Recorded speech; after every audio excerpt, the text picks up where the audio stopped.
لوگوں کے درد کو بھی سمجھ. اولیاء چشت میں جس بزرگ نے اپنے زمانے میں بڑا عروج پایا ان کا نام خواجہ قطب الدین بختیار کاکی ہے.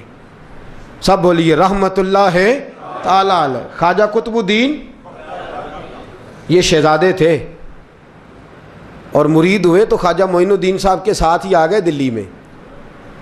خواجہ معین الدین صاحب کی بھی کیا بات، عطائے رسول ہند الولی، اور ان کے مرید تھے بابا فرید الدین گنج شکر رحمت اللہ علیہ. اور مجھے اللہ جانتا ہے مجھے عشق کی حد تک پیار ہے بابا فرید صاحب سے، بڑا میرا درد ان کے ساتھ.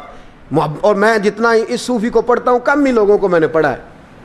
حضرت بابا فرید کے پیر اور خواجہ معین الدین صاحب کے خلیفہ کیا نام ہے؟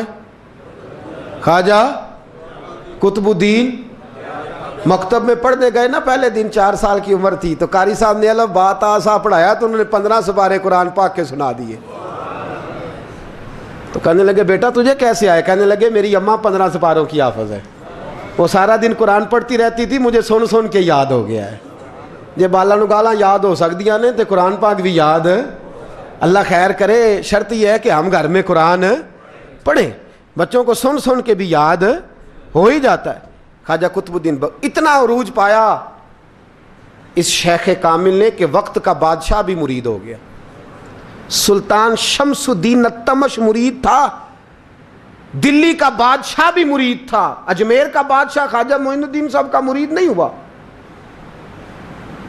نہ پاک پتن کا بادشاہ بابا فرید کا مرید ہوا. لیکن خواجہ قطب صاحب کو اللہ نے یہ عظمت بھی دی، یہ شان ہے نا. اگرچہ صدقہ سارا خواجہ معین الدین کے قدموں کا ہی تھا، لیکن دلی کا بادشاہ مرید ہوا. اور اتنا اعلیٰ مرید ہوا کہ جب خواجہ قطب الدین صاحب کا وصال ہوا تو 3 شرطیں لگائی تھی. فرمایا میرا جنازہ وہ پڑھائے، جب سے توبہ کیا پھر اس کا سینے بد حرام کے لیے نہ کھلا ہو، اور جب سے توبہ کیا پھر لقمہ حرام اس کے گلے سے نہ گزرا ہو، اور جب سے توبہ کیا پھر کبھی نماز تہجد بھی قضا. بڑے بڑے صوفی میری طرح کے گردن جھکا کے کھڑے ہو گئے. 7ویں صف سے دلی کا بادشاہ نکل آیا، کہنے لگا پیرا ساری زندگی میں نے پردہ داری سے عبادت کی تھی، تو جاتی دفعہ مجھے بے نقاب کر گیا ہے. اتنا بڑا انہوں نے شخص تیار. اور حال یہ تھا، لوگ کہتے ہیں کہ فلانا آدمی امیر آدمی ہے تو حضرت صاحب کا تعلق پیر صاحب کا تعلق زیادہ ہے، تو اس کی عمارت نہ دیکھ، کبھی کبھی اس کی پرہیزگاری بھی دیکھ، اس کی خدمت گزاری بھی دیکھ. خواجہ قطب الدین صاحب پہ بھی الزام لگتے رہے. ایک الزام یہ بھی لگا کہ قریب چلے گئے. ہوا کیا، جب بادشاہ مرید ہوا تو کہنے لگا حضرت جی میں نے بادشاہی نہیں کرنی، میں نے اب خانقاہ میں رہنا ہے. تو فرمایا بیٹا تو چھوڑ دے گا تو کوئی ظالم بیٹھ جائے گا. تو حضور پھر کیا حکم ہے؟ فرمانے لگے تو نے کرنی ہے. تو کہا حضور آپ وہ کہاں ہوتے ہیں، میں کہاں ہوتا ہوں، دل ہی نہیں لگتا. تو آپ فرمانے لگے میں ڈیرا اٹھا کے تیرے قریب لے آتا ہوں. خواجہ صاحب 1 کلومیٹر کے فاصلے پر ڈیرا اٹھا کے لے آئے. فرمانے لگے میں تیری تربیت کرتا رہوں گا، تو مخلوق کا بھلا کرتے رہنا. صلی اللہ علیہ، تو حضور کی امت کا اللہ اکبر. وہ قریب. اس وقت بھی لوگوں نے بڑی باتیں کی کہ دیکھو جی بادشاہ تھا نا تو پیر صاحب ہی نیڑے آ گئے. لوگ دیکھتے نہیں کہ اصل بات کیا ہے. خیر وقت گزر گیا، بادشاہی مرید ہو گیا تو پھر دلی سارے میں اسلام، اتنا عدل انصاف. ہندوؤں کو بات پسند نہ آئی، انہوں نے کچھ مسلمان خرید لیے. سلطان شمس الدین التمش بیٹھا ہے دربار میں. جاگ رہے ہیں نا آپ لوگ؟ سب کہیے صلی اللہ علیہ. بڑی غور سے سننے والی بات. ایک دن سلطان شمس الدین تمش دربار میں بیٹھا ہے، قاضی عدالت بھی بیٹھے ہیں، مقدمات سنے جا رہے ہیں. باہر سے رونے کی آواز آنے لگی، چیخنے چلانے کی. بی بی بیان کر رہی کیا ہو گیا کیا ہو گیا. وہ ٹال لگے ہوتے تھے بادشاہوں کے، وہ بجنے لگے، زور ہونے لگا. بادشاہ نے کہا اس فریادی کو جلدی بلاؤ. وہ اندر عورت آئی تو چیخ چیخ کے رو رو کے اس نے اپنے کپڑے پھاڑ پھاڑ کے، برا حال، 2 مہینے کا بچہ. لوگ اس کی آہو زاری پر اس کی طرف متوجہ. بی بی کیا ہوا، پانی پلاؤ بٹھاؤ، یہ کیا ہو گیا؟ کہنے لگی لٹ گئی، عزت برباد ہو گئی، تباہ کر دی گئی. میں کیا ہوا؟ کہنے لگی بادشاہ ایک شخص میرا غیر شرعی خامند بنا، پھر مجھے حمل ہوا، پھر میری گود میں یہ بچہ ہے 2 مہینے کا. اب گئی ہوں تو وہ کہتا ہے کہ میرا تو تیرے سے تعلق ہی کوئی نہیں. بادشاہ کہنے لگے یہ سلطان شمس الدین تمش کی جگہ ہے اور میں نے رسول اللہ صلی اللہ علیہ وسلم کے دین کے مطابق حکومت استوار کی ہے. کون ہے جو تیرے ساتھ؟ ابھی گردن نہ کاٹ دوں گا, بات کر کون ہے. کہنے لگی تو کچھ بھی نہیں کرے گا, کوئی کچھ نہیں کر سکتا. لوگ کلمے چھوڑ کے بیٹھ گئے, توجہ ادھر ہو گئی. پراپوگنڈے بڑا اثر کرتے ہیں معاشرے پہ. رنگ ایسا عجیب ہے, انداز ایسا عجیب ہے. فرمایا بات تو کر. اس عورت کی آواز گونجی تو حالات ہی خراب ہو گئے. کہنے لگی بادشاہ حوصلہ پیدا کر سننے کا. کہا تو بات کر. کہنے لگی میرے گود میں جو بچہ ہے یہ قطب الدین بختیار کاکی کا ہے,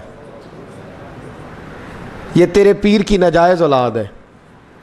اٹھاؤ, پروفیسر سلیم چشتی نے پی ایچ ڈی کی ہے, وہ لکھ رہے ہیں اس واقعے کو. تیرے پیر کا ناجائز بچہ ہے. ہاتھ کانپنے لگے بادشاہ کے.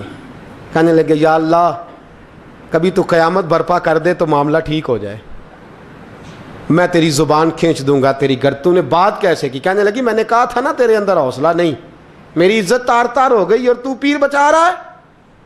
اللہ اکبر. سلطان شمس الدین تمش آسمان کی طرف دیکھ کے کہنے لگے مولا مجھ مجرم کو جس کی برکت سے اٹھا کے تو نے مسجد میں پہنچایا, آج مجھے تو نے کس امتحان میں ڈال دیا؟ یہ کیا رنگ تو نے زندگی کا بنایا ہے. کہنے لگی بلا اسے, اڑاب گردن. اللہ اکبر. خواجہ قطب الدین بختیار کاکی, ذرا اس جگہ پہ اپنے آپ کو کھڑا کر کے دیکھ میرے دوست. جو شخص دلی کے بازار میں نکلے تو دکانیں بند ہو جائیں, عورتیں گھروں میں گھس جائیں, جس کے نام پر چرچے ہوں دین کے, وہ شخص لاٹھی ٹکاتا ٹکاتا. عرس منانے آسان ہے, ڈھول ڈمکے کر کے گھروں کو جانا آسان ہے, پر ذرا ان کی راہوں کا مسافر تو بن انہوں نے انداز کیا اختیار کیا. حضرت خواجہ قطب الدین بختیار کاکی, خبر پھیل گئی. اتنی شہرت پاکیزگی کی نہیں ہوئی تھی جتنی اس جرم کی ہوئی. لاٹھی ٹکاتے ٹکاتے جب پہنچے نا بادشاہ کے دربار میں, بادشاہ اٹھنے لگا, قاضی اٹھنے لگا, لوگ اٹھنے لگے, تو قطب الدین بختیار کاکی کی آنکھوں میں آنسو آئے. مانے لگے بیٹو بیٹھ جاؤ, آج میں پیر بن کے نہیں آیا, میں مجرم بن کے آیا. اور کہا میرے مالک کا انصاف بھی دیکھو, دلی کا پیر آج دلی کی عدالت میں اپنے نا کردہ جرم کی صفائی دینے آیا. بڑی لاٹھی پہ ٹیک لگائی. دلی کی گلیاں بھی روتی ہیں کہ یہ کیا رنگ, اللہ یہ تیرا کیا رنگ ہے. یہ تے میں گڈی تے ہاتھ ڈور سجن دے, او جنج رکھے اونج رہنا ہے, واجب نہیں جے وچ شریعت, مندہ خسم نو کہنا اے تن میرا کنگھی ہووے. میں زلف سجن دی واواں, پوش میرے دی جتی بن جائے, میں یار دی قدمی آواں. مارو مارو مینو مار مکاؤ, کوئی یوزر نہ پیش لے آواں, جے سونا ہی میرے دکھ وچ راضی, جے سونا ہی میرے دکھ وچ راضی, تے میں سکھ نو چلے ڈاواں. پر یار فریدا جے کدی مل پے سونا, یار فریدا جے کدی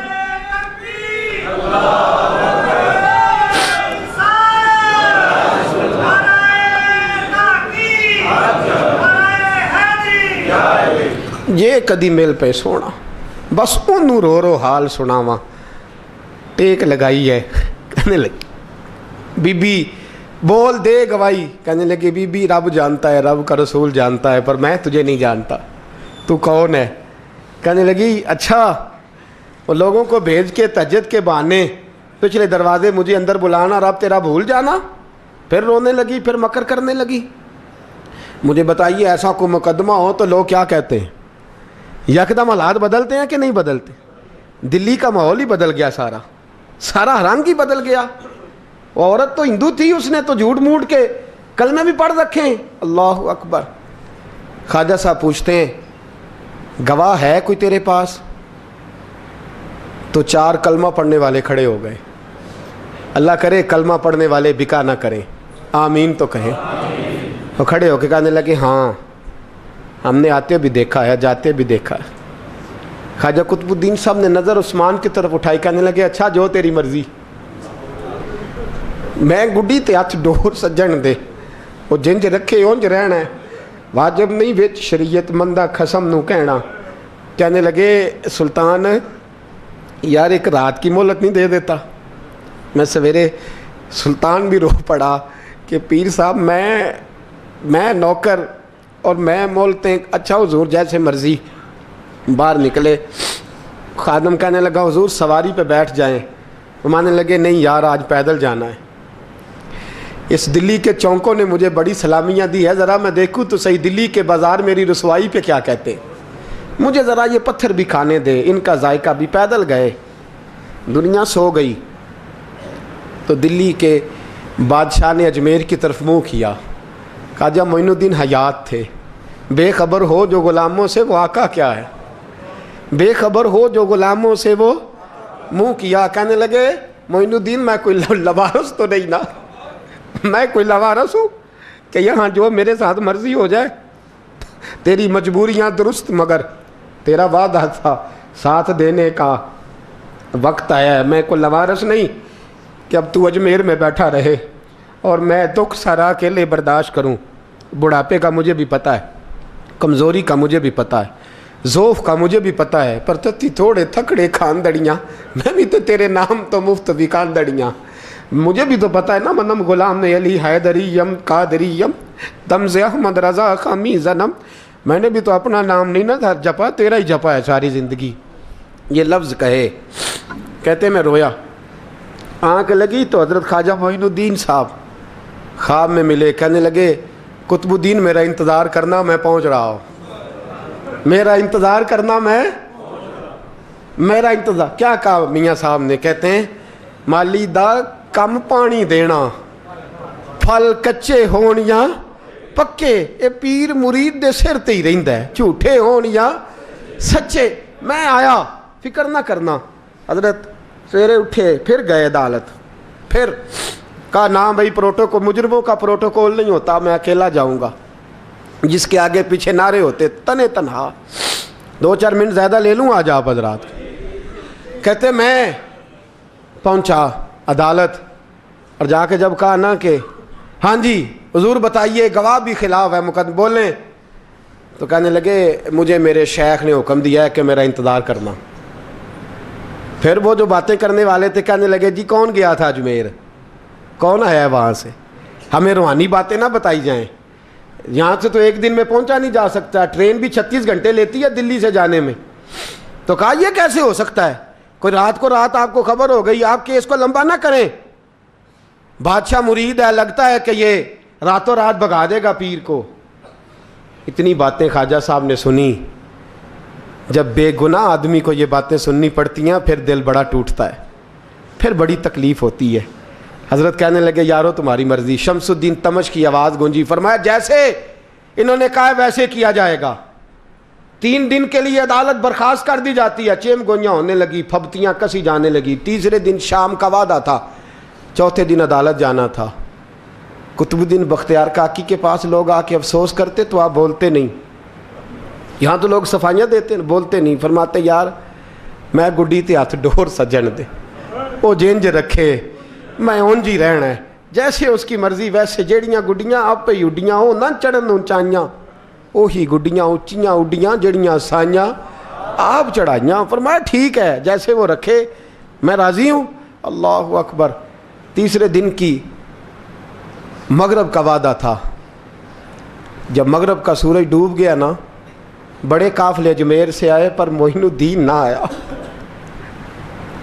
وعدہ کیا تھا یار نے, آؤں گا دن ڈھلے.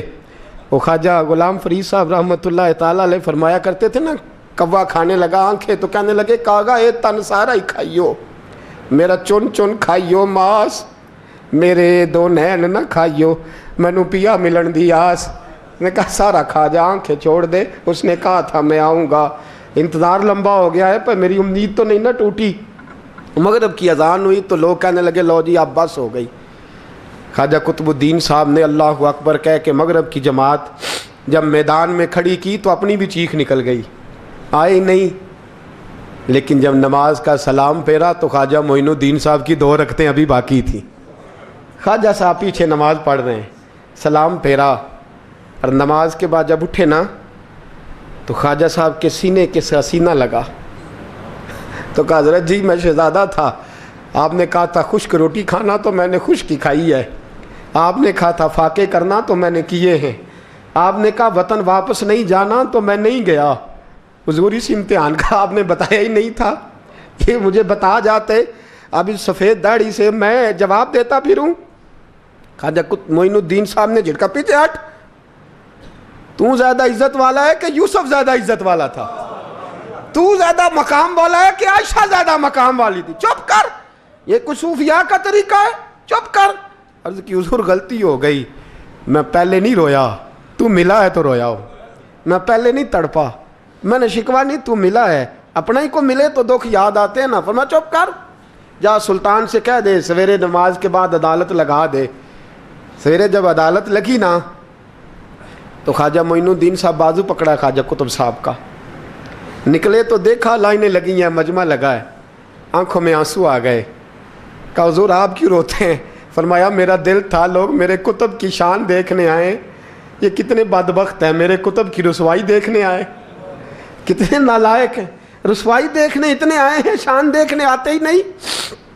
اللہ اکبر. جب میدان لگا خواجہ صاحب پہنچے, عورت کو کہنے لگی اللہ سے ڈر جا, وقت تھوڑا ہے, تو مر جائے گی. کہنے لگی مجھے داستانیں نہ سنائیں.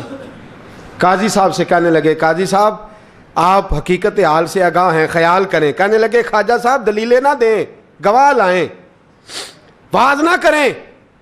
خواجہ صاحب رحمۃ اللہ علیہ کہنے لگے گواہوں کو بلاؤ. گواہ آئے تو خواجہ معین الدین صاحب نے نظر, تم ہو میرے کتب پر, میرے کتب کے جرم کے گواہ. ان کی زبانیں کانپنے لگیں, ہاتھ کانپنے لگے. میں بولتے کیوں نہیں؟ جب ان کی نظریں جھکی تو بادشاہ کہنے لگا اگر اب تم نے گواہی نہ دی تو تمہیں میں مجرم بنا کے 80 کوڑے ماروں گا. کہنے لگا جی دیکھا ہے, جی دیکھا ہے ہم نے تہجد کے وقت. جب سب گواہیاں پوری ہو گئیں, عورت بھی تڑپ رہی ہے, رو رہی ہے, 2 مہینے کا بچہ گود میں ہے. اب بولیے بولیے, علماء ظواہر بھی کھڑے ہیں, حسد کرنے والے جلنے والے بھی کھڑے ہیں, ہندو تو ویسے ہی تالیاں بجا رہے ہیں. اجمیر کا بوڑھا, اور یہ آخری پھیرا تھا خواجہ معین الدین کا دلی میں. اس کے بعد ظاہراً دوبارہ نہیں آئے. اٹھے لاٹھی ٹکاتے ٹکاتے, اور میدان کے اندر جا کے نا, بڑے میدان میں مجمع تھا, سر سجدے میں رکھا. کہنے لگے یا اللہ میں ہندوستان مرضی سے نہیں آیا, تیرے رسول کا بھیجا آیا ہوں.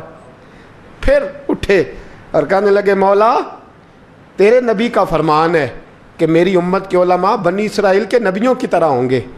اگر یوسف کے لیے بچہ بول سکتا ہے تو میرے کتب کے لیے بھی بولنا چاہیے. اگر یوسف علیہ السلام کے لیے بول سکتا ہے تو میرا قطب الدین بھی سچا ہے, اس کے لیے. پھر اٹھے, اس بی بی کی طرف بڑھے. لوگ کہنے لگے نہ جانے اب کیا ہوگا. جب اجمیر کے بادشاہ نے, عطا رسول نے, ہند الولی نے, امام الاولیاء نے کپڑا کھینچا اور کہنے لگے وہ بچے تو جانتا ہے نا تیرا باپ کون ہے, 2 مہینے کا بچہ. جب نانا بولا تو بی بی کہنے لگی اب کیا کر رہے ہو, بچے بھی کبھی بولے ہیں؟ میں بی بی چپ کر, ان اللہ علی کل شیء قدیر, میں کمزور رب کا ماننے والا نہیں, قدرتوں والے رب کا ماننے والا ہوں. وہ چاہے تو بچے بھی بولتے ہیں. قرآن کہتا ہے حضرت عیسیٰ بولے تھے انی عبد اللہ آتانی الکتاب. مریم بھی تو ولی اللہ تھی, وہ نبی تو نہیں تھی. اگر ولی اللہ بنی اسرائیل کا ہو بچہ بول سکتا ہے, تو اگر ولی اللہ محمد عربی کی امت کا ہو تو بچہ پھر بھی بول سکتا ہے. یوں کپڑا ہٹایا, بچہ بول. 2 مہینے کا بچہ ماں کی گود میں اٹھ کے بیٹھ گیا, اور بچہ بول کے کہنے لگا السلام علیکم یا ولی اللہ. جب یہ لفظ ادا کیے تو نعرے لگنے لگے, لوگ رونے لگے. بی بی بے ہوش ہو کے گری, فرمانے لگے مجھے سلام نہ کر, میرے کتب کی بات بتا. کہنے لگا قسم ہے اللہ کی عزت کی, وہ سامنے مجمع جو سردار بیٹھا ہے وہ میرا باپ ہے. قطب الدین تو بے گناہ ہے, قطب الدین تو بے گناہ ہے, میرا باپ تو وہ بیٹھا ہے. یہ قاضی بھی سازش میں شریک ہے, کئی مسلمان خریدے گئے, یہ گواہ خریدے گئے. جب گواہی ہو گئی, بچہ یہ لفظ کہہ کے اللہ اکبر کہتا ہوا پھر چپ کر گیا. خواجہ قطب الدین صاحب کا بازو پکڑا, خواجہ معین الدین صاحب نے مجمع سے باہر نکلے. لوگ کہنے لگے حضور آپ کچھ بولتے نہیں. فرمانے لگے جس نے بولنا تھا وہ بول چکا ہے, جس نے بولنا تھا وہ جو جادو, وہ جو سر چڑھ کے بولے. فرمایا تم نے افواہوں پہ نظر رکھی اور میں نے اللہ کی قدرت پہ نظر رکھی. تم نے اس کے کردار کو جھنجھوڑا اور میں نے اس کے کردار کو تعمیر کیا. حضرت سلطان شمسالدین تمش بھی پیچھے دوڑے، کہا حضور کہاں لے جا رہے ہو؟ فرمایا کتب میرا ہے، میں جمائر ساتھ لے کے جا رہا ہوں، اب میں نے اپنا بچہ تمہارے سپرد اب میرے پاس رہے گا، تم نے ستایا میری اولاد کو، اب یہ میرے پاس رہے گا، میں نے نہیں تمہیں دینا۔ لوگ راہیں بچھا کے نظریں بچھا کے بیٹھ گئے، پاؤں میں گر گئے، کہنے لگے حضور ہمارے لیے نہیں، رسول اللہ کے دین کے لیے، ہمارے لیے نہیں، تعمیر شریعت کے لیے، ادائے سنت کے لیے چھوڑ جائیے۔ خواجہ صاحب کہنے لگے قطب الدین جا، تجھے چھوڑ کے جاتا ہوں، اب قیامت تک کوئی تیری رسوائی کی جرت نہیں کر سکے گا۔ عزیز یاد رکھ، نہ افواہوں پہ لگا کریں، نہ کسی برادری، کسی قوم، کسی شخص کے بارے میں ایسی باتیں، یہاں تو لوگ گھڑ گھڑ کے چیزیں لاتے ہیں، گھڑ گھڑ کے چیزیں لاتے ہیں، اور جن کی ہیں ان کے پاس بڑے دلائل ہیں اپنی صفائی پیش کرنے کے لیے۔ جو غرباء مساکین ہوتے ہیں وہ بیچارے اپنی عزت پر لگا ہوا داغ دھو بھی نہیں پاتے، ہم بڑا لوگوں پر دھبا لگا کے ثابت کر گزرتے ہیں، اور پھر صدیاں گزر جاتی ہیں، تیری میری غربت نے کیا مجھ کو زمانے میں بدنام، تیری دولت نے تیرے عیب چھپا رکھے ہیں۔ اللہ کا قرآن کہتا ہے جب خبر پہنچے تو تحقیق کر، خیال کر، اس کے بعد پھر آگے اس کو بیان کر۔ اللہ ہمیں سمجھنے کی توفیق دے۔ آخر دعوان ان الحمدللہ۔